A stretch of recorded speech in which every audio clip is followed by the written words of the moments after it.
Good evening, Carl's Conversations there on YouTube, and good evening to everyone who is catching this on my Facebook page.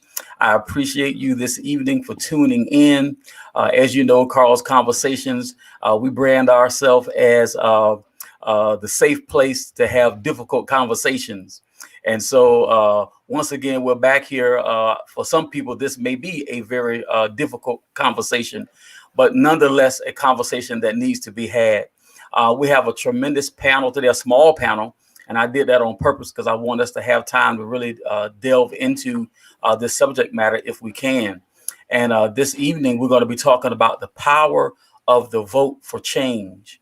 And what I mean when I say that is we all know that November 3rd, we not only have a national election for the president of the United States, but many Senate seats are up for grabs. Of course, every congressional seat in your local region, mayors and council persons, board of supervisors, treasurers, city treasurers, all that stuff. A lot of that stuff is up for grabs. Sheriff, right?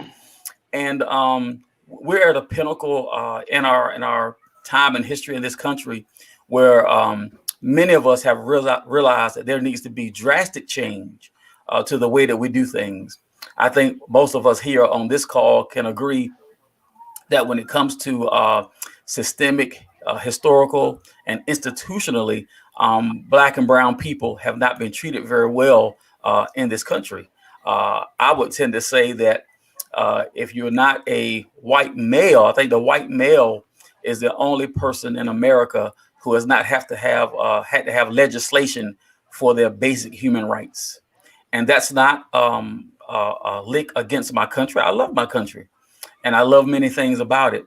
But even those people that we love and those things that we love, we have a right to say something when we see something. And I think that we see something. Normally, I don't very publicly speak about which way I'm voting. I have very, very strong political views, even though I don't belong to any of the parties. But I normally don't speak publicly about how I will be voting. Today, some of that may come out depending on where we go. I did do a political spot yesterday, so that's going to come out sooner or later, right? But it is what it is. And I don't necessarily have it in for a party.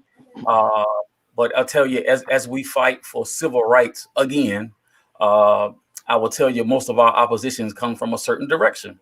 And that's just what it is. So my panel today consists of Wendy Dinkins from Sumter, South Carolina, Pastor Gary Holland in Stafford, Virginia, and Elder Timothy Wright Jr. down in Virginia Beach, Virginia. And so we thank them for their time today, and we're going to try to delve into this, the power of the vote for change. And I'm going to start with you, Ms. Dinkins. Here it is. We're just I think less than about 60 days away now, right? Something like that. For the vote, we're under 60 days, I believe, for the vote, and not just for the president, but we know how important that is. When we talk about the power of the vote, the importance of the vote, the value of the vote, and the blood that has been shed for the vote, what does this time mean to you? Well, you touched on a couple of items that I want to reach back for. One was we are again reaching out and continuing the civil rights fight, which includes the right to vote.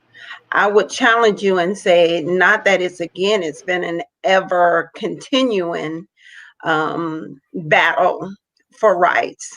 I think we're just in a time and a place right now where everyone is acknowledging that there is an inequality, and the only way to change that inequality is your grassroots vote.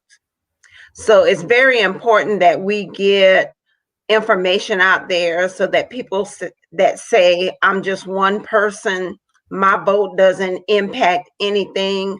I would challenge them, especially in this time when, as you stated, local conversations, local elections for mayors, city council, student council, not student council, um, City council. City councils, and school boards take place. As we've started our school year this year with virtual learning, at least here in South Carolina, it's very important that our school board members represent the philosophy that we as voting individuals have, because they have control over when our children go to school, whether they are learning virtually, whether they're going into the classroom, whether or not they're doing hybrid learning.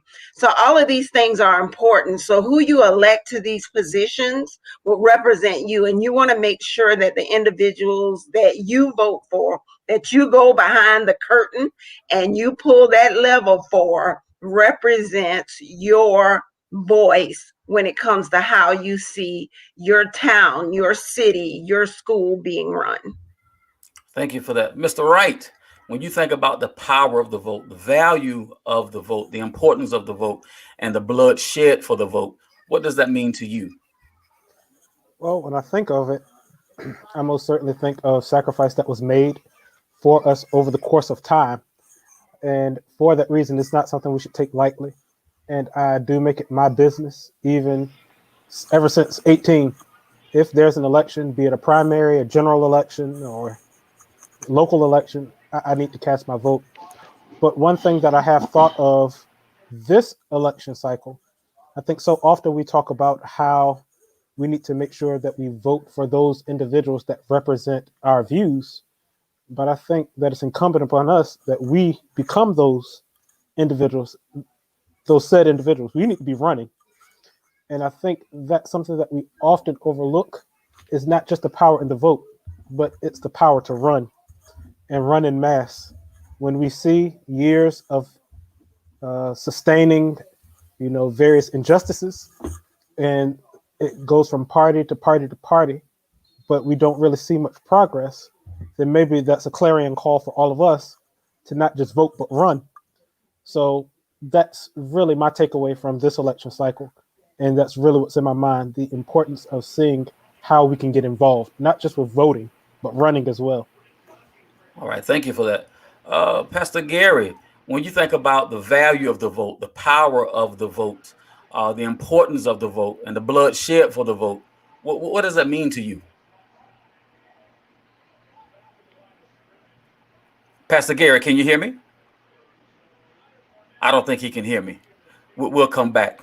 Well, Brother Wright, you said something that was, hold on, I think I see what the issue is here. All right. Pastor Gary, can you hear me now? Pastor Gary, can you hear me? I don't think he can hear me. We'll come back to him. You said something, Brother Wright, that really, really. Hello, can you hear me? Yes, I can hear you. Okay, I can't hear you, but if you can hear me, I'll say my opening comment and then I'll log off and log back in so that I can hear you all. I heard Elder Timothy speaking and then I couldn't hear anymore. But I wanted to say, first of all, thanks for the opportunity, Pastor Carl, to spend a little bit of time talking about this very important issue. Nice to meet Aunt Wendy and Elder Timothy. I've seen you on one of Carl's previous conversations, sir, so I'm glad to be here to spend just a little time speaking with you all about this.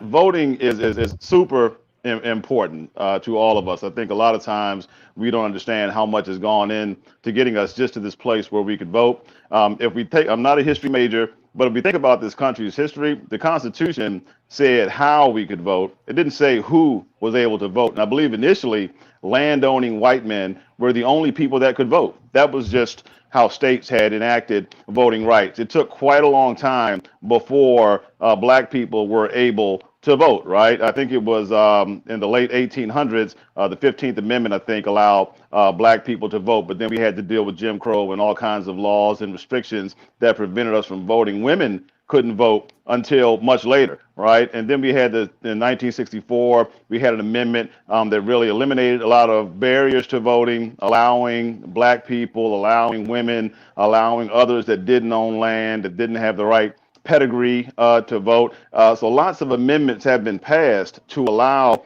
people to vote in this country. A lot of work has gone in by black people, by white people, by just people throughout the history of this nation to allow us to vote. So we do have the ability to vote now. The age was lowered to 18 to allow even more people to vote. So shame on us if we don't make the effort to learn who's running, to learn how they impact us locally, to learn the influence they have nationally, to learn the influence they have on policies that affect us as black and brown people. We have the right now. Work has been done, blood has been shed, speeches have been given, fights have been won to give us the right to vote. Shame on us if we don't take advantage of groups like Heart for the Community, like Enough, like other groups in our various areas that want to educate us on who's running, what the issues are, what's on the ballot, so we can vote from a place of education. So a lot of work's gone into it, and we need to get out and take advantage of that, or else I believe we dishonor the legacy of the many people that have gone before us to give us that right.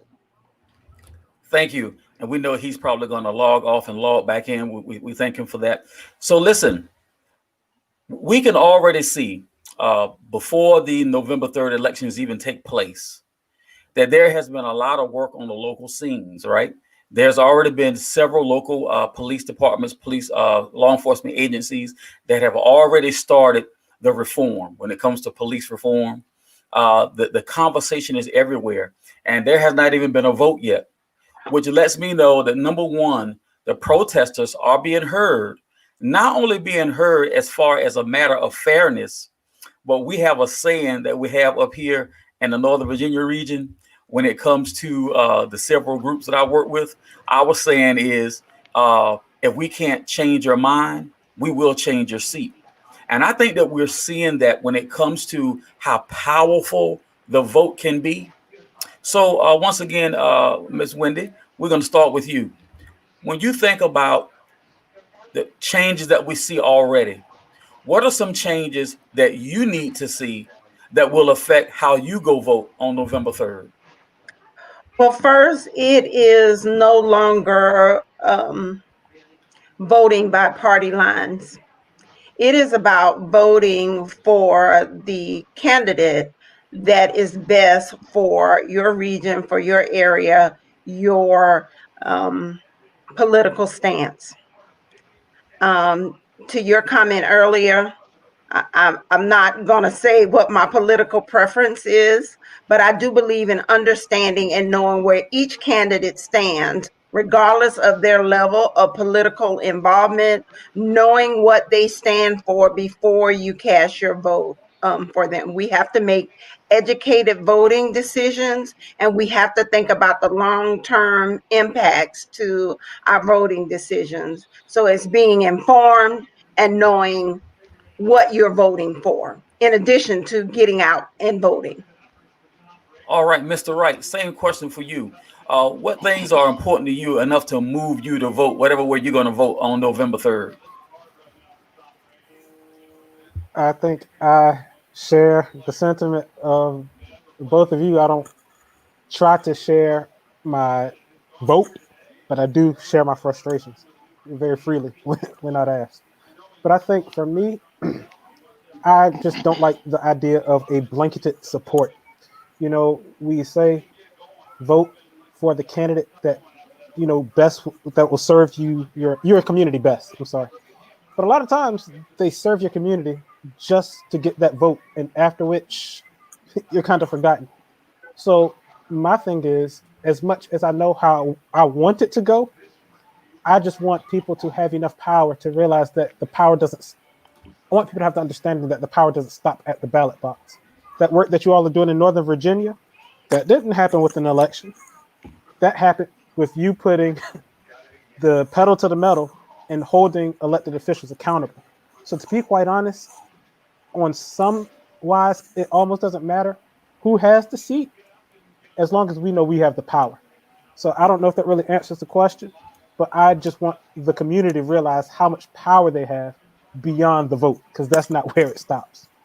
No, you answer the question, and I want each of you to answer the question the way you want to. One thing I ask that you please mute your microphones if you're not speaking. Pastor Gary, what issues are important to you during this season that's going to drive the way you're going to vote, whatever way that will be on November 3rd? Yeah, a lot of folks don't share their voting preference. I'm not registered with any particular party, never have been, never will be, because like anything else, politicians are people. They're influenced by different things. They have different strategies, different goals, objectives, etc. And not all of them will be things that we agree with. So I tend to vote for people that support what I would like to see done differently in my community or across the country. There's no perfect candidate. Donald Trump is not perfect. Biden is not perfect, right? When you look at your local elections, the candidates are not perfect. But I'm sure if you step back and if you use your moral compass, and if you're a believer, and you look at your faith and you look at where they stand from a faith perspective or their actions, how their actions line up with your faith, I think elections become a little clearer than we think. Oftentimes, I think we look at things that are not in alignment with our faith to guide us, right? We look at the economy, we look at just different sorts of things where our faith doesn't come into play. So I vote based on the alignment to my faith for some of the major positions that candidates take. What I'd like to see, I'm going to vote no matter what happens, right? But I'd like to see in our communities is more interest. I would like to see more interest. I believe that when President Obama ran, there was a lot of interest in the black and brown communities. Maybe it wasn't for the right reasons. Maybe it was because he was, a black man. I don't know, but there was interest. I would like to see more interest in our communities, and for whatever reason, the interest increases when there's tragedy in the news or when black or brown people are mistreated. And then when the news cycle plays out, the interest in voting subsides. And I'd like to see more interest. I'd like for us to find a way, our churches, our civic organizations, the NAACPs, et cetera, to generate interest so that people can be educated. Vote for who you want to vote for, right? But be educated, be interested, attend rallies, attend town halls, attend the things that are going on that don't cost you a dime and that 9 times out of 10 are on Zoom, right? Attend, learn, ask questions so that when you vote, you're not voting from a place of emotion. And I agree with Elder Timothy. We should not automatically give any party our vote, regardless of the candidate. We should understand what they stand for, what the candidates stand for. I know I have a good relative. They vote across the political spectrum every year. They'll vote Republican for this, Democrat for that, independent, because they're voting based on the candidate and how they align with the issues that mean the most to them. So what I would like to see is more sustained interest over this last 30, 40 days as we head into the national elections. I think our interest has subsided, and that's what really concerns me. Yeah, I will tell you, you all have brought up very, very interesting points. And there's some things I really want to drive into here. I think that all of us, and I didn't know this coming into this, and I just want to remind our audience, hey, listen, if you're here and you got a question or comment, come on, put it in the feed. We want you to be part of this. We're just having a conversation and we're letting you be part of it, all right? But here's something I just learned about all of us here. It appears that none of us are partisan in the way that we approach our vote and the way that we look at what's going on. It appears that all of us kind of take it issue by issue, vote by vote, election by election. I really wish that we would just all withdraw from the parties, because as long as we stay connected to the parties, they have a power that they use that's not fair to us. Brother Wright, you hit on it. They'll come and make promises, but when them jokers get to where they going to, whether it be Washington, your state capital, your city center, they're gonna clan together with their party, and that's how they make decisions. But I wish that we would withdraw from the parties and just deal with candidates and let the candidates take their plight to the people, and the people will either finance it and back it or not. But I know that's pie in the sky. And for that reason, I don't belong to the parties. But here we are again, interest.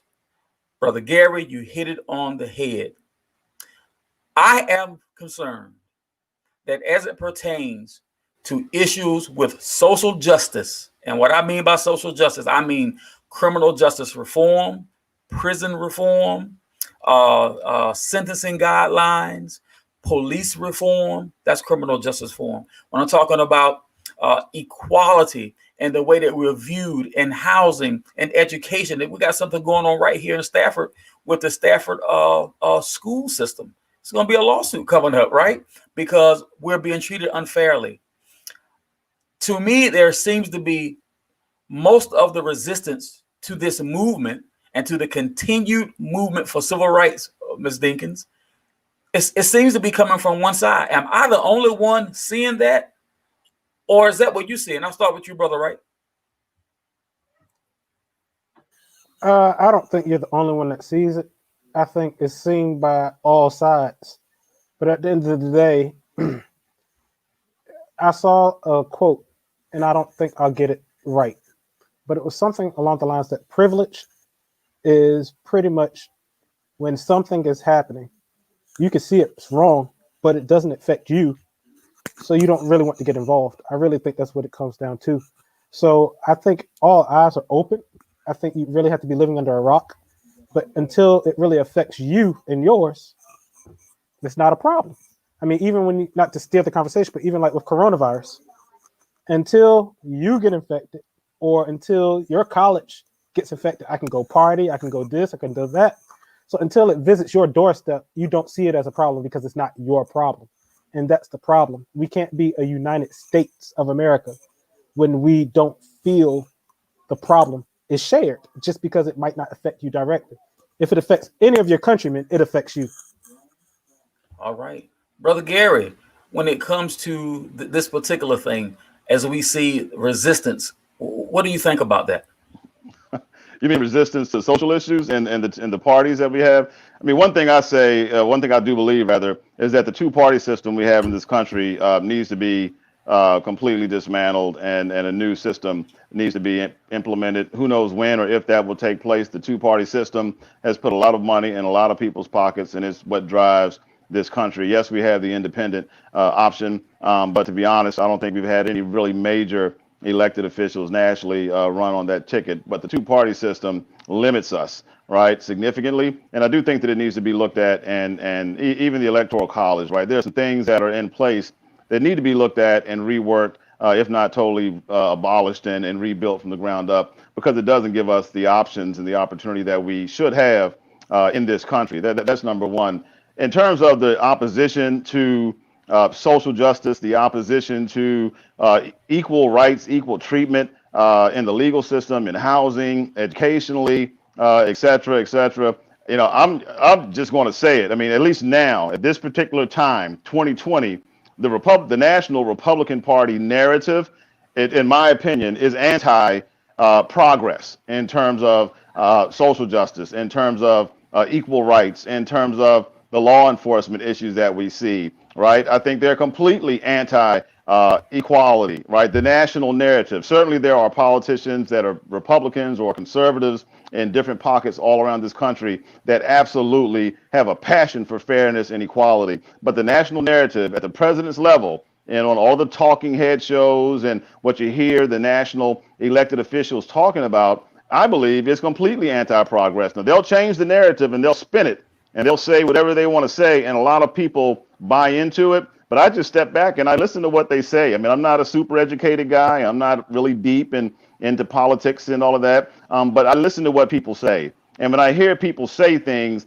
that are geared to divide, that are geared to instill fear, that are based on things that are not factually accurate, but there's a narrative that they just promote and spew, and people buy into it, and it causes division, and it causes people to not want to even talk to people that have an opposing view. And we need to be able to talk to each other. But the national narrative from the Republican Party does not endear conversation and narrative. It endears fear and division. And that bothers me. That sincerely bothers me. That's why we need to do all we can. It's just like building a new church. You motivate the new members to get out. Sheep begat sheep, right? We hear it all the time. We have to get out, and we have to grab people by the hand and say, look, not only are you going to vote, not just for president, what about your local elections? Do you know what the issues are? Do you know who the candidates are? Let's talk about it. Let's get on Google. Let's talk about it through a Zoom session. We have to do it individually to stir people up so they'll go out and multiply and share that information with others. So we're voting from a place of education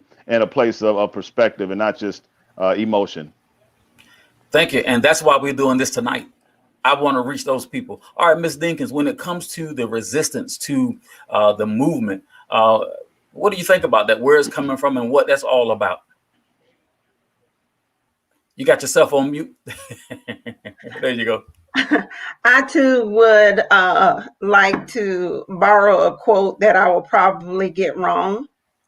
Um, if you're loud and you're saying something wrong, you're wrong. If you're silent and you're not saying anything, you're wrong.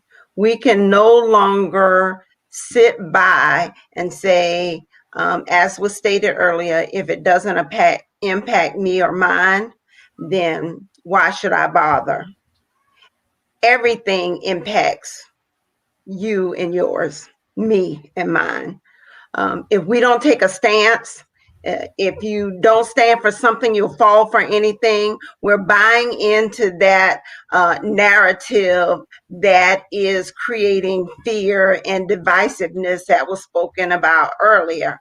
And we have to stop that. So we have to educate ourselves and our future generations to be prepared to do what it takes to move this initiative forward, because there are long-lasting effects if we don't do that. All right. I believe that Brother Wright had a comment about what Brother Gary was saying. I was listening to what he was saying about the narrative when it comes to the Republican Party on the national level. And on some level, I agree. But when I think back to, I think it was George Washington's farewell address, one of the things that he warned about was forming treaties and alliances with foreign nations. But he also warned against political parties, because pretty much people will very cunningly divide the nation and usurp authority and power from the people. And I really feel just as much as we see on the national level that, there's all of this resistance on the Republican side, I could almost say it's the same coin, two different sides when it comes to the Democratic narrative, because it's almost like we include everyone. We want everyone to be happy. You just muted yourself, sir. Sorry, There my you go. finger touched. We That's can't all right. please everyone. And at the end of the day, there's always somebody's going to end up getting the short end of the stick. So personally, this is probably not the most popular opinion when it comes to political parties. I think the way out is in. And I think that's what Donald Trump really taught us if we really look at the playbook. This is a man that's been a Democrat for I don't know how many years, but all of a sudden he sought an opportunity and became a Republican.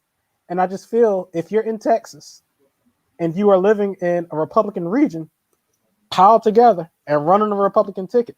We have been so, I think, indoctrinated as a people in a community and a society to think that one party is supposed to be for one race, whereas the other party can be for another race.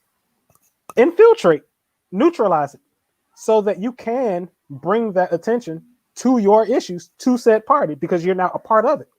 I really don't think it needs to be Crips and Bloods. Like it's everybody has an opinion. Everybody sees what the problem is. So get into a seat. That's really what we want. Who cares about the party?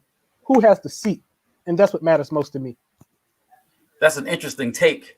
Anybody got a rebuttal to that? I hear what you're saying, and I think that is what was the movie that Denzel Washington's son did based on a true story about the Klansman. Yeah, I mean, so that kind of aligns with what the brother is saying. Sometimes you have to get in, however you can get in to make a change from within. But then again, you can look at that as saying, I want to disrupt Satanism, so I'm going to pretend to be a Satanist to infiltrate a Satanist cult so that I can witness to them. You got to be careful. You got to be careful, right? But I'm not a big political party guy. The two-party system is bad. What I will say about in Stafford County, we recently had some pretty significant changes done. The Board of Supervisors approved and sanctioned a multicultural coalition on diversity. It's called the Stafford Diversity Coalition. It'll be made up of community members. And the first phase of it, they'll have the ability and the requirement, the charter, to educate, to advise, to shed light on issues regarding race across all industries within Stafford: housing, education, law enforcement, et cetera, et cetera.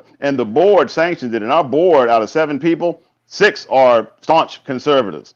Staunch conservatives, right? The chairman of the subcommittee on the formation of this board is an absolute back the blue staunch conservative, but we have become involved We show up at meetings, we email those board members, and even though they are staunchly aligned with the Republican conservative values and things, they saw that the community was involved and that we cared and that we were absolutely intent on holding them accountable and making sure that our voices were heard. They would meet with us in forums between the community and the board and have open dialogue, right? And I think you said it earlier, Elder, that's where the rubber meets the road. Whoever's in these positions, that's not the end of it. November the 3rd is not the end, right? November the 3rd is the beginning. We have to then become involved. Civic engagement is vital, and I don't think we care enough about that. The interest drops off once the election is done. And we either give up and say, oh, well, we can't make a difference now. He or she is in office. Or we just, we wait until the next 4 years. That's when we really roll up our sleeves and work together and collaborate and hold them accountable and make sure that our voices are heard. Civic engagement is vital. And there are lots of organizations focused on that. And I believe the awareness within Black and brown communities is beginning to wake up regarding the importance of civic engagement. We focus on everything else. We build our churches, we build our businesses, we make our communities nice, but we oftentimes don't want to band together and get involved civically. And that's something that has to change. Otherwise, we'll continue to face the issues that we face in our society, I believe. Good answer. So we brought up something earlier about interest, right? And Pastor Gary said this yesterday. We had an event yesterday, and the turnout was not exactly what we wanted it to be. And Pastor Gary spoke out of his frustration because it's like, look, we have marched, we have protested, we've gotten the attention of the entire world. What is the issue? Why haven't we packed this place out, right?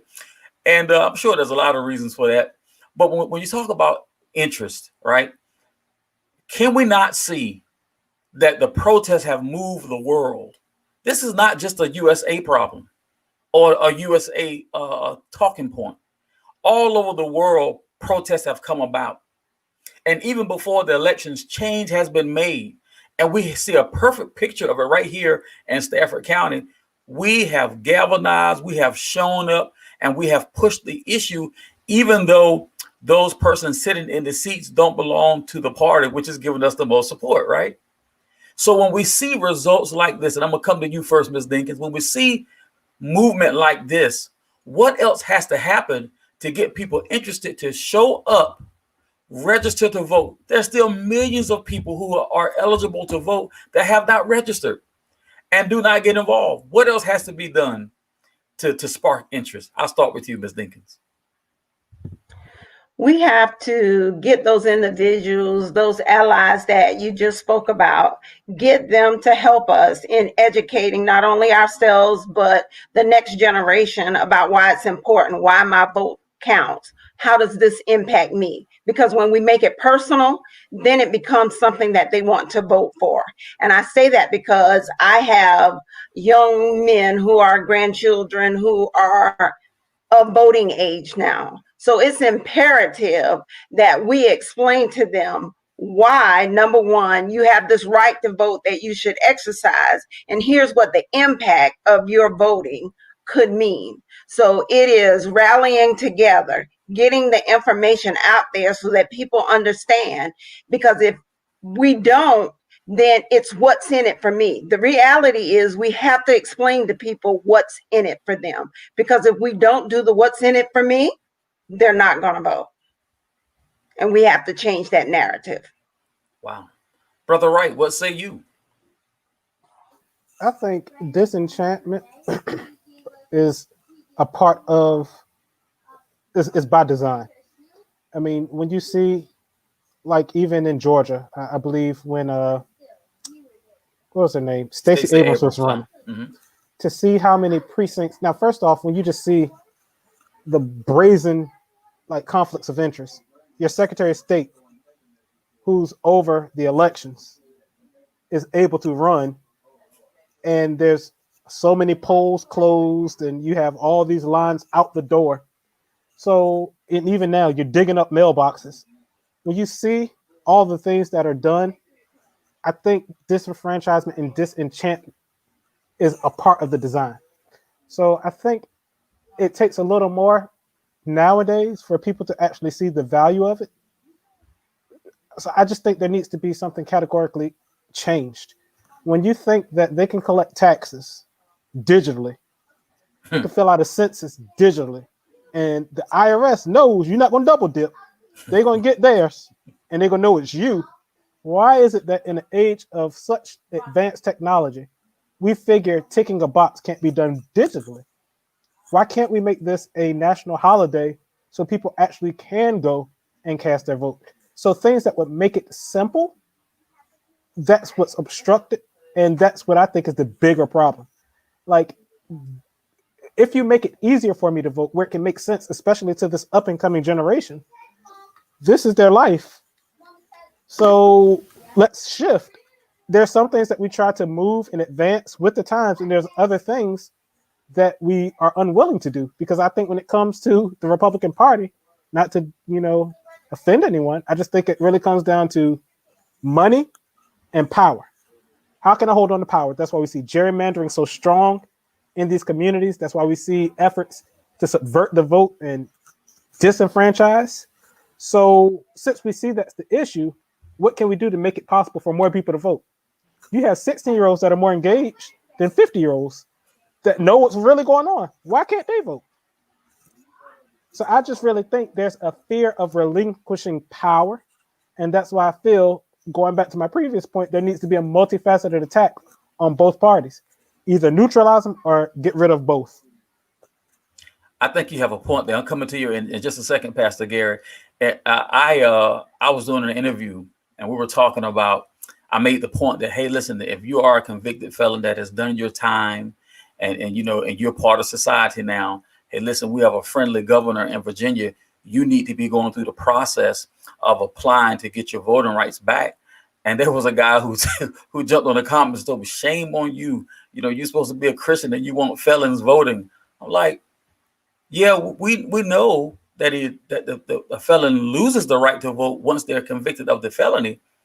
But what about that felon who got convicted at 20 years old, got out of prison at 40, now is 50, owns 2 businesses, is married with children, is paying taxes, is a homeowner. Matter of fact, owns several homes. You mean to tell me because of something dumb that he did when he was 20, he can't vote? And that makes me think, why would you want to try to make it difficult for people to vote? So I think you have a point there, and thank you for that.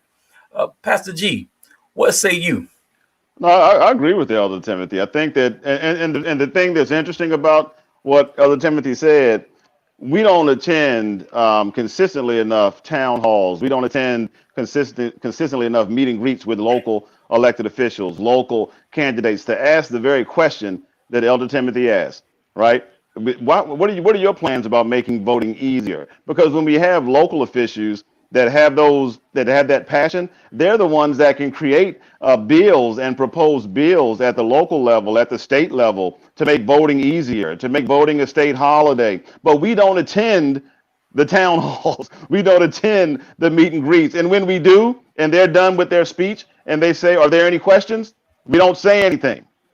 And I apologize for just the passion in my voice, but it's frustrating. And we all, everybody on this call right now, not just the panelists, but those listening in, we all have an obligation, if we have somehow educated ourselves just a little bit, and if we care about what's going on in our communities and across our country at a national level, a state level, a community level, we have an obligation not to just vote, but to sit down and talk with people that we know, our neighbors, our co-workers, our family members, and help them to understand who's running, why are they running, what do they stand for, what's coming up, is there a meet and greet coming up, is there a rally coming up, whether it's Republican or a Democrat. Go, listen, ask questions, ask the tough questions, and see what they have to say, right? You may change your mind about who you're going to vote for, but we don't have that interest and that desire to get plugged in. I think that it's a matter of priorities. And for whatever reason, our priorities around civic engagement, voter literacy have subsided. And I think we need to do all we can to continue to stoke the fires and to motivate people, to encourage people to learn and to get out and register to vote. As an example, there's a session coming up this week that we have with 2 elected officials in Virginia, specifically about a couple of bills on the ballot around gerrymandering. right? To understand what they mean, because they're very complicated. If you look them up online and you read it, unless you're a lawyer, you won't understand what the bill's about, what the objectives are. But they're black and brown congressmen and women that implemented bills to try to fix what they're proposing or to oppose what they're proposing. So we have a session coming up on Zoom for people to log in and listen to them, ask them questions, understand gerrymandering, understand what these bills are set to do, right? So they can make a decision as to whether to vote for it or against it from a place of education. We have an event coming up on the 18th, the first day where you can vote early, right? It's at the local registrar's office. We want folks to come out and cast their vote early and to learn and ask questions, right? I mean, so we have to continue to host these events. We have to promote these events, and we all have to make sure we bring 1, 2, 3 people with us to these events so we can begin to spread the love, spread the knowledge, and fire people up to get out and vote. Certain parties are very passionate, and I do believe that the current president's party and his supporters are extremely passionate, and they are going to vote. I don't sense that same passion and excitement on the other side. And I think everybody needs to be passionate so we can get out and cast our ballots. And it's up to us. That passion can be contagious, and we can infect others with it, just like we can infect others with the desire to attend our church because we love our church. Amen. Let's infect others with the desire to get out and learn and cast their vote. All right. Hey, listen, Pastor Gary, believe it or not, he's a little modest because that event that's happening on Tuesday evening, he had a lot to do with getting all that squared away in the back room. As a matter of fact, myself and Kim Cummings will be moderating that. And there was a request to post that link. It's difficult for me to do it. Pastor Gary, I don't know if you can post that link on my feed if you can while we're doing this. And if we can't do it, I will definitely post it to the feed when we finish. People need to be able to do that. Here's where I want to go next while Pastor Gary is taking care of that. Now, when we talk about, go ahead, yeah, please. Before we move on, I would like to say I'm very encouraged by the events that you just mentioned in your area. There are several events here, several individuals. There's an attorney's office that took it upon himself to do live sessions to interview all of the mayoral and local candidates in the town where I live. But we have to pay attention. He's doing Zoom, he's going live, he's putting the information out there, doing question and answer session, doing recording so that you're able to go back and listen at another time. But we have to take advantage of these events. We have to also ask the questions. I saw that come up in the feed. It's one thing to hear their views, but challenge them. Ask them, what does that mean? How does that impact you? What do you plan on doing with your candidacy if you're successful? How do we hold you accountable once you get into those positions? So the burden is on us to ensure we're asking the right questions and that we bring someone with us. The same way you bring a guest or a friend to church with you, you bring a friend or a guest to these events, to these live Zooms, and it doesn't take anything but your time to be informed. Amen to that.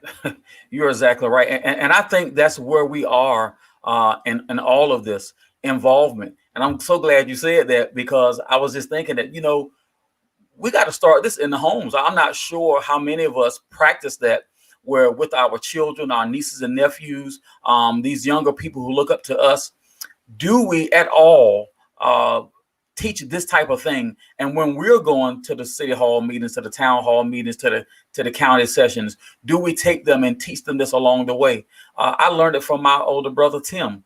I started going to city council meetings. I think I was either 13 or 14 years old. He was so involved as a teenager. We saw some interesting things too. We saw also go back then, you could go sit into criminal court. You could just walk in and sit in on the cases. That'll be a whole nother Carl's conversation. That was pretty interesting too. You can't do that now. People are missing out on some of the best fun in the world. What I want to talk about now is voting on November 3rd. There is so much attention on the national vote. And of course, we know we're going to be voting for the president of the United States. We got that. Many states also, you're going to have senators who it's their turn. And of course, every congressional seat is up every 2 years. But way more important than most people think, the way that you vote for your local politicians, I'm talking about your mayors, your sheriffs, your school board members, your city councils, your town councils, your county board of supervisors, who your city treasurer is. In some places, I think the city manager is an elected position. Some places you got to elect judges. These things are way more important than we give credence to. And I want to make sure that we spend just a little time with this on this call to really drive those who are going to be watching this. You need to be involved at the local level. As a matter of fact, one thing that I have learned since all this happened with Mr. George Floyd, because I have gotten involved at the grassroots level, most of the change that you want to see is going to be affected at the local and state level. The vast majority of the change that you will see that you are able to effect is at the local and state level. I'm telling you, and I hope that some of the Stafford County Board of Supervisors will be watching this, because they know what we're saying is true. We showed up. We keep showing up. We're going to keep showing up. And they know that if we cannot change their mind, we absolutely going to change their seats. So I'm going to start with you, Brother Wright. When it comes to that local election, knowing that local scene, what weight of importance do you put on it? It's of tremendous importance. I think back to my second home in Rochester, New York. That's kind of been on the news here lately with the death of Mr. Daniel Prude. But when you think about it, this is an example of how we can get so caught up in that face looks like mine, so I'll vote. But what do you do once that face gets in? And this is a local election. You know, the mayor, she's been elected a couple times. You had a black mayor, you had a black police chief. This man actually died well before we ever knew anything about George Floyd. But yet it comes out, and then it's all this fake, I'm surprised. So like I said, really when it comes to these local elections, you're absolutely correct. Determining if your kid goes back to school in the middle of a pandemic, that's all locally decided. When it comes to your tax rates in your state, that's all locally decided. So we really need to put a lot of emphasis on these local elections, but making sure that we hold them accountable, not just having a smile on our face and not thinking so little of it just because it's a local election. But this really is the election that is going to put somebody in office that you're going to actually see results and feel results of their choices. So yes, I agree. The presidential election is very important. The Senate, that's very important. But you really need to have the line out the door, down the block and around the corner for your local elections, because these are the individuals that are impacting your daily life way more than a federal elected official ever will. Thank you. Ms. Dinkins, what say you when it comes to voting on the local level? I have been an advocate for a long time about getting involved at your local level. I ensure that not only my children, but my children's children are involved. Today was Sunday dinner at Big Mama's house, which is me. But voting was a topic of conversation. We have a college student that's away at college, so it was make sure that you come home to do your absentee voting to get your vote in. And here's why. Because he was an impacted senior of COVID-19 and wasn't in agreement with what the board decisions were, now is the time to impact those votes. And the way to do that is to get out and vote. So we've got a 3-generational thing going on, at least in my house, where we talk about the importance of voting, what it means, how you do it. You're 18, time to vote. You went to college at 17, but what you're going to do now is important, and that means get out to vote. All right. All right. Brother Gary, what say you about the power of the local vote? Hey, before speaking on that, I need to find out how I get an invitation to dinner at Big Mama's house. I will Hey, post my email address so I can get an invite, Aunt Wendy. and it is a spread, let me tell you. I can imagine. I can imagine. Hey, Every Sunday, 1:30, doors are open. Come one, come all. It's almost like the local church. Come on, all the more right. the merrier. Amen. All I'm right. there. Hey, look, local elections. It is. I agree with everybody. That is where our focus must be. And I was just thinking as you all were talking about a couple of things that have happened because of local elections. In Virginia, the House recently approved to get rid of qualified immunity for the police, where they just can't be essentially, charged for crimes they commit while they're on duty. And the House, it was difficult, but the House passed it. That's the result of people being delegates, being elected at the local levels around the state that have the heart of the people or that listen to the people that elected them. So it passed the House. Now it needs to go through the Senate, but I believe there's a high level of confidence that it will go through the Senate and it'll be throughout the state where qualified immunity, will no longer be an issue. One of our delegates, Jennifer Carroll Foy, I believe, was the delegate that proposed equal rights, the amendment there, and that passed the state, I believe, last year. But that was a local delegate, a locally elected delegate for the state that resulted in that passing. I found out yesterday that in the town of Dumfries, there's a big church, Grace Church, that are selling their building to build a bigger church, and the town and Prince William County are going to buy the old Grace Church building and turn it into a huge homeless shelter. Well, which is a good thing because we need more homeless shelters in Prince William County and in the area. But a lot of homeowners that are very close to the church may not be happy with that when they find out that that's happening, but it's under the radar, and the locally elected officials are allowing that to happen. If you're not plugged in, you don't know that things like that are happening. Here in Stafford, millions are being poured into Stafford to build the new downtown Stafford.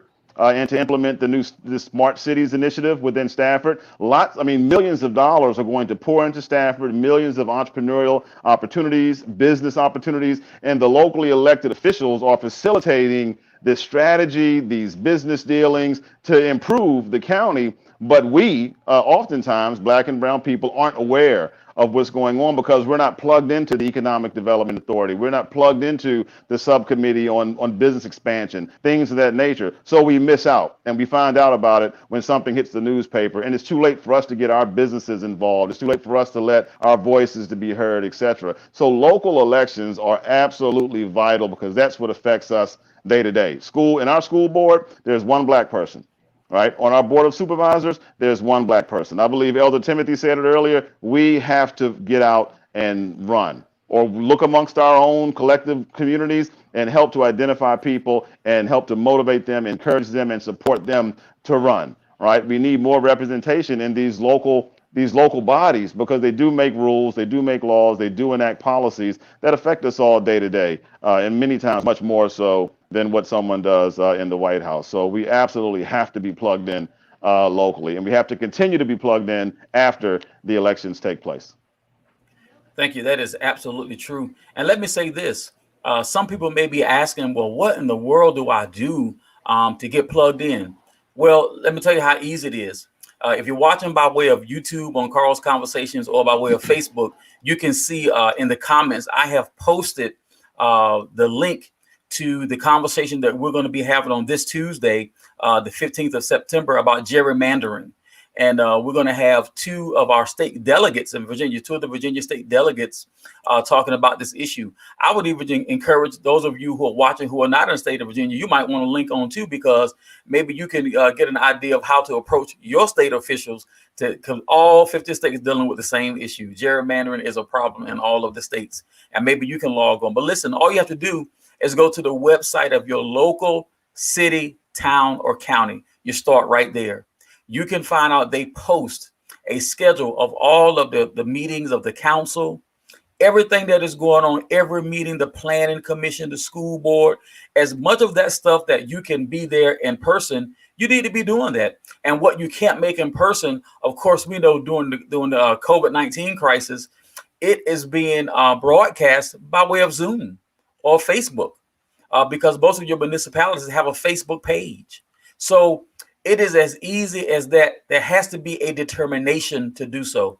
And I'm telling you, if you want to see change, and more importantly, if you want to be the change that you want to see, we must show up to vote. We must register, and time is running out. We must register to vote. We must show up to vote. And not only during election season, we need to be present and accounted for during all of these local meetings in our municipalities. And when you need to pack up and go to your state council, your state capital, and show your face there, do it. Let me tell you something that I have learned about local officials and state officials. When you meet with them and you discuss an issue, and when you email them or call them, I'm telling you right now, somebody is going to get back with you, especially when they understand that you are a registered voter in their district. We had a situation yesterday. I'm going to stop talking to y'all to death in a minute. We had a situation, an event yesterday, where the Democrat candidate for the first congressional seat of Virginia, he was there. He was the keynote speaker. There was a lady there who came. Her initial purpose of coming was to help set up, and then she was going to leave. She actually left, but she got lost. So she came back because she wasn't far away. She came back in time enough to hear him speak. She was the first person to ask a question after he spoke, and then he had questions and answers. She stood around until after the event was over, and she had a 10-15 minute conversation with him. She called back to one of the members of our organization, and she said, you know what? I'm so glad I came back. I'm so glad I listened. I'm so glad I had a conversation. I'm voting for him. You see how easy that was? This is a person who most likely is going to end up in Washington, D.C. representing this district. And a personal conversation can have an effect.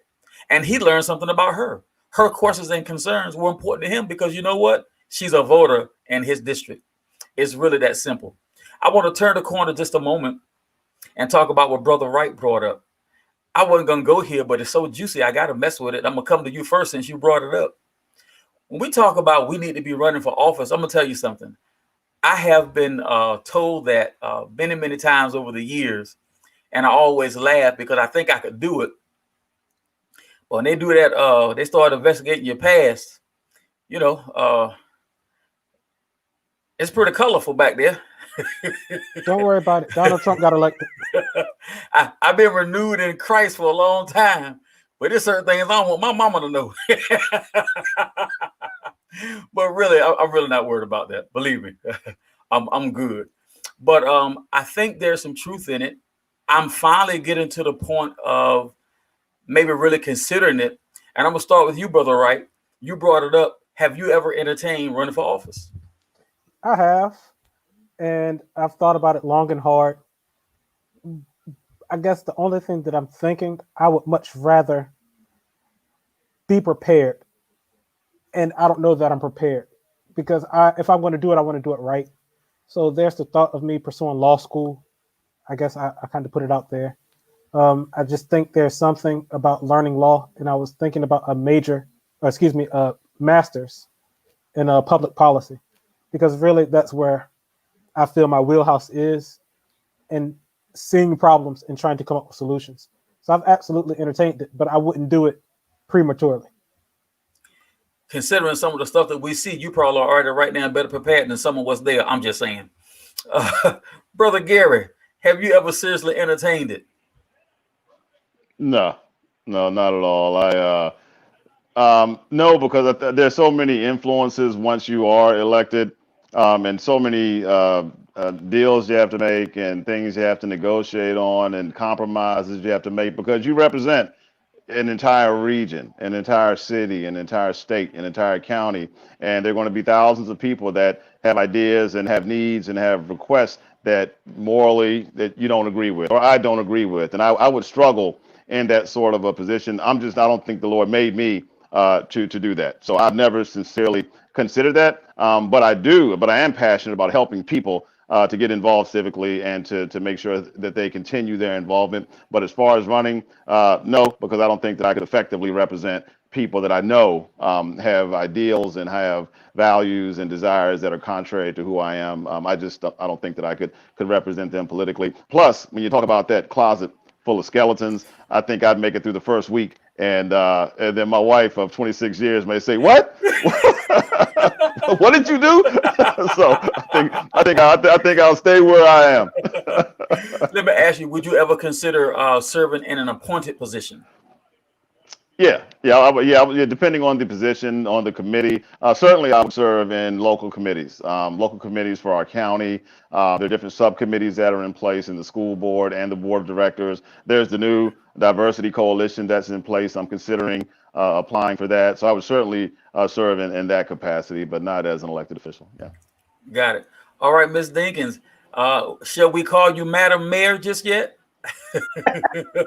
Not quite. Um, I don't have any aspirations or haven't had any aspirations for the political life. I see myself more of a consultant and behind the scenes person.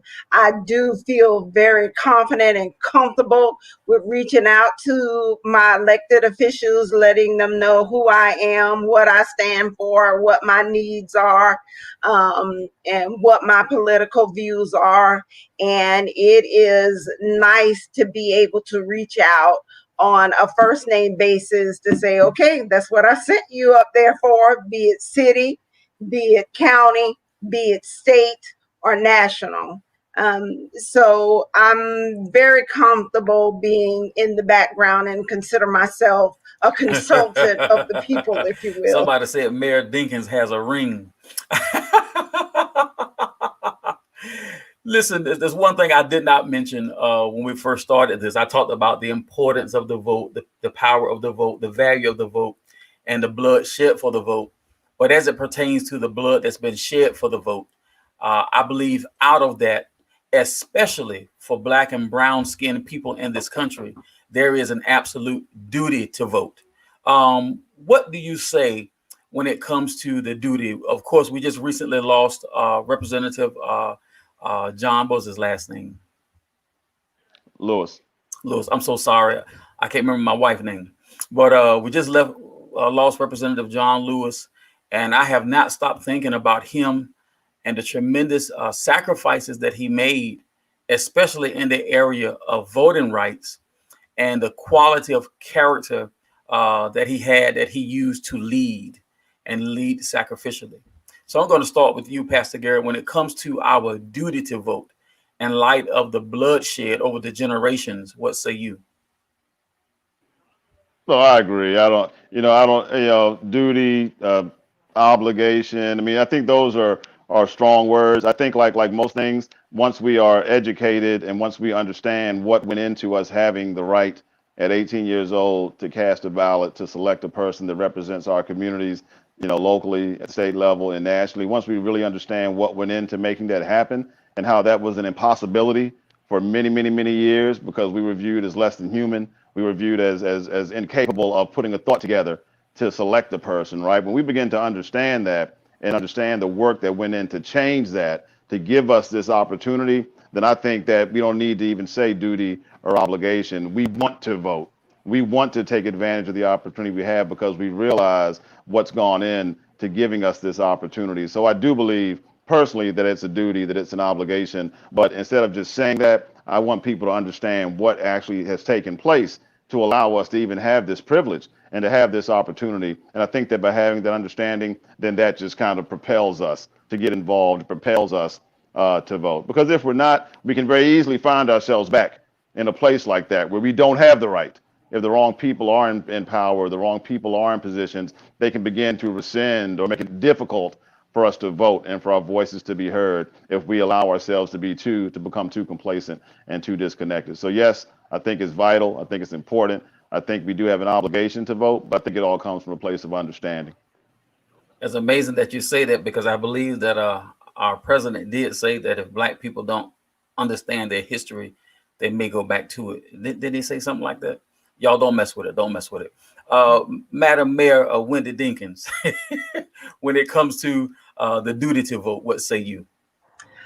I say I have lived long enough to see the challenges of a right that we had to vote, living in the South, living during the Jim Crow era. And I have vivid examples of not being able to walk into front doors of certain establishments, even after it was declared illegal, because I lived in the South. So it is a duty that I not only pass on to my children and grandchildren, but I feel it's an obligation because I have firsthand experience of trying what suppressing the vote looks like.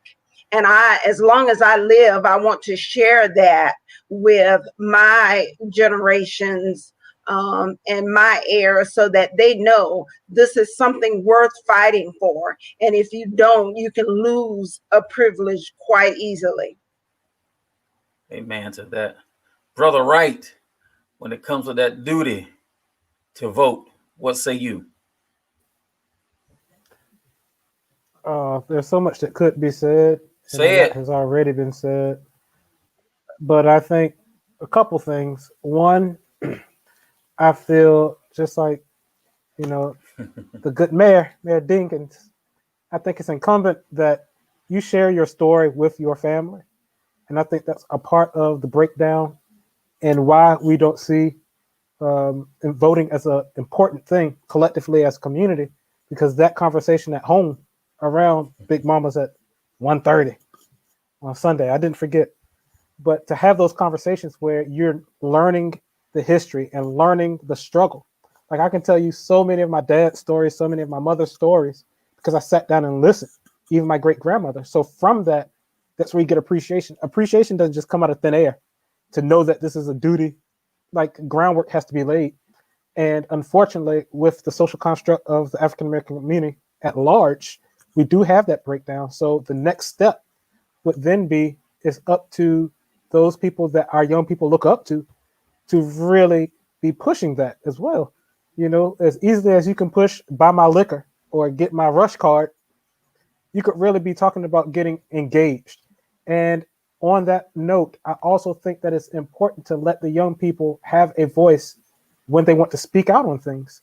I was very disheartened to learn that, the NBA wanted to like boycott because of the unjust shooting in Kenosha, and they were ready to protest the playoffs and kill the rest of the season because of that injustice. And it was President Obama that called and said, "Hey man, go back to playing basketball and we'll fix it afterwards." I mean, when you have people that are engaged and wanting to do, let them do, and don't let them lose steam. So those are my 3 points. I appreciate that. Well, listen, we get ready to wrap. We're at 1 hour and 6 minutes, and I do want to respect your time. And I didn't say anything the whole time about Pastor Gary wearing that Washington football team jersey. And he wears it so proudly. And I started just to take his video off, but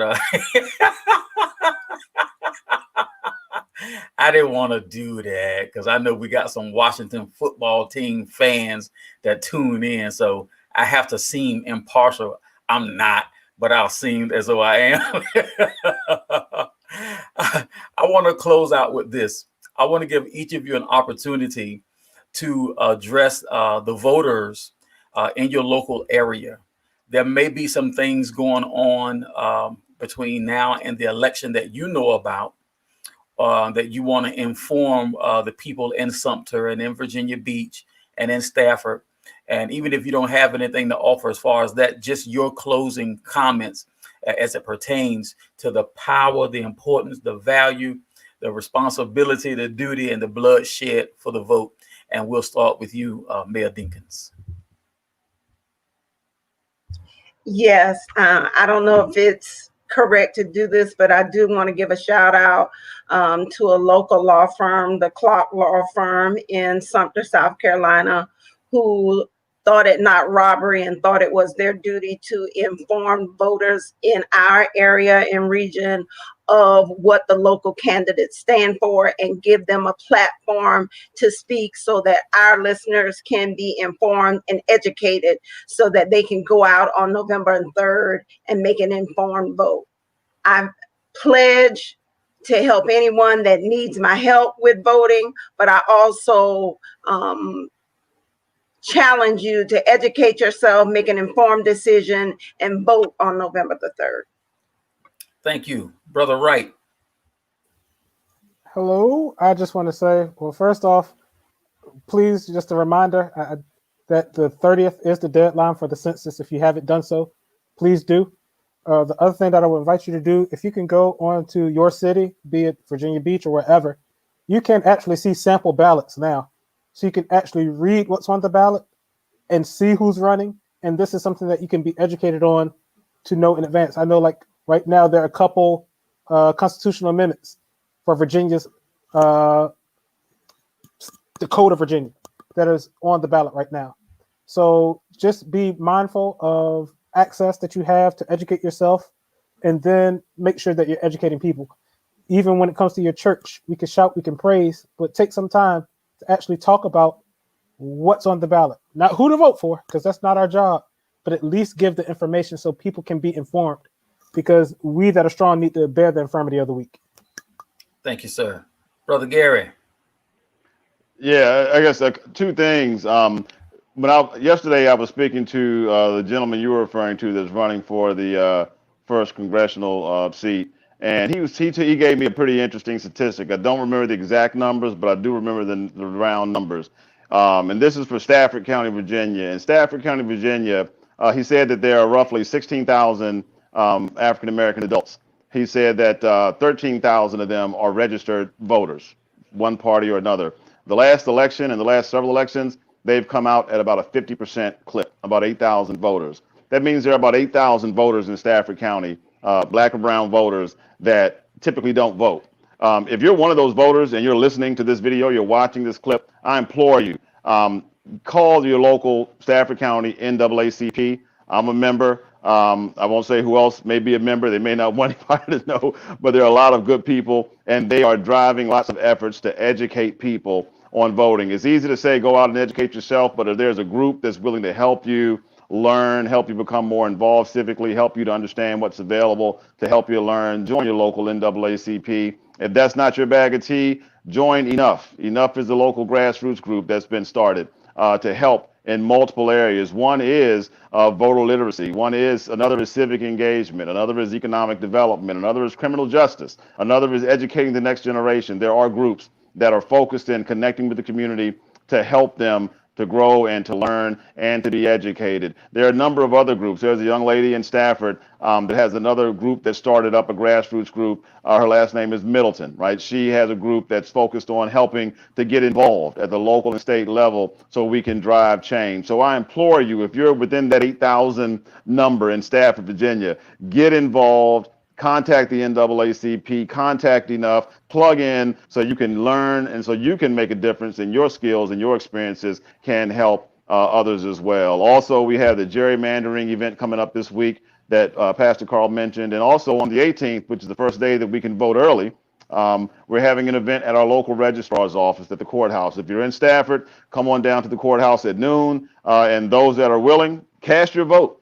Cast your vote that day. Don't worry about standing in line on the 3rd. Don't worry about mailing in an absentee ballot. Come on down. Bring somebody with you. As our delegate Joshua Cole always says, bring Lottie, Dottie, and everybody. But come on out on the 18th at noon to the courthouse in Stafford. Cast your vote early. If you don't want to cast it, learn. Ask questions. Bring somebody with you so you can make a more educated, informed decision when it is time for you to cast your ballot. So come on out and vote, everybody. If you're in Stafford, we need to address that 8,000 number and reduce it to 1. That's All it, right. brother. Thank y'all so much. Listen, I want to make a few things clear. He probably was talking about me when he said being a member, didn't want to say nothing. I am a member of the Stafford NAACP. I'm a member of a grassroots group called Stafford Black. I'm a member of Enough, and Pastor Gary is the founder of Enough. I'm also the director of operations for Heart for the Community Initiative. These are all local grassroots organizations, except the NAACP. That's, of course, nationwide. But Enough, Stafford Black, Heart for the Community Initiative, these are local organizations, right? And we do a lot of things in the community. Heart for the Community, not so much a political arm, more of a community help. But Stafford Black and Enough absolutely on the forefront of serious political action and social reform, social justice in Stafford and Fredericksburg, Spotsylvania County, Stafford County. Yes. And I ain't ashamed to say it, because I want to encourage all of you all over the United States who will see this video. And I'm learning, y'all, that I have a pretty wide spread reach here. It's growing. Even the different parts of Africa and in the West Indies, it's growing. So listen, you need to be involved. You don't have to be a leader. Some people they like to work in the background. They don't like the spotlight. There's some people who will never get onto a show like this one and speak in front of all these people. That's fine. There's something you can do if it's turning the lights on, making sure that you bring a pack of water, something that you can do to show your involvement and your commitment to being involved. And it does not matter what your political party affiliation is. I'm going to tell you right now that I couldn't tell you some of the members of these organizations that I belong to. I couldn't tell you what their political affiliation is. Some I know because they've made it known. But some I don't know because that's really not important to me. I really don't care. I care about, are you here? Do you see that there's an issue that needs to be worked on? So let's go get the work done. That's what I care about. And there is Rachel Taylor saying hello from Keller, Fort Worth, Texas. See, I told y'all we got a far reach. And we have an audience down in Columbia and in Sumter, South Carolina. We have a tremendous audience down in Tidewater, Virginia Beach, and Chesapeake and Suffolk, where Brother Wright is. And I'm sure that probably has happened to you, Pastor Gary. But a few times I've been out and people say, "Oh, hey man, ain't you that dude that do those shows?" Yeah, that's me, man. So it's getting around, and that's not to be a braggart or anything like that. I'm saying we're doing important work. We're doing important work, and you don't have to have a big name or a big presence. You just got to have a big heart and be big time committed to the change. So is there anything that anybody wanted to say before we close out? I don't want to muzzle the ox. Hey, I look, I enjoyed that Washington football team victory over the Eagles today. So I couldn't, I wouldn't be able to rest if I didn't at least say that. And to all of you Washington football team fans out there, and Rachel in Texas is one of them. There you go. Right. So let's represent this year, y'all. All right. Still a nation, baby. We still on top. Six championships and working on number 7. No matter who they are, you know, they just can't be us. All right. He must be a Cowboys fan. We got 5. Oh, got my Lord. blue and silver. And there is Pastor Monica Gary. She said, yes, very important work being done. And let me tell you something. Pastor Monica Gary is a force to be reckoned with. And don't worry, her and I are going to be doing some stuff very soon. I'm not going to let the cat out of the bag. I haven't even set a date because I want to make sure we do it right. When I tell you she's something to be working with, she is awesome. And you are too. So listen, for the panel, I say to you until next time, God bless. May heaven smile upon you and be well. And listen, one more thing. This place, Carl's Conversations, is a safe place to have very difficult conversations. That's our motto. That's our driving force. If you're listening and there's a difficult conversation that you want to have, hit me up. You can hit me up on Facebook. You can go to my page, and I am going to spin off Carl's Conversations to his own Facebook and Instagram and all that. Or you can hit me up by leaving a comment on YouTube, Carl's Conversations on YouTube. All right. God bless you until next time. May heaven smile upon you. Good evening. God bless you guys.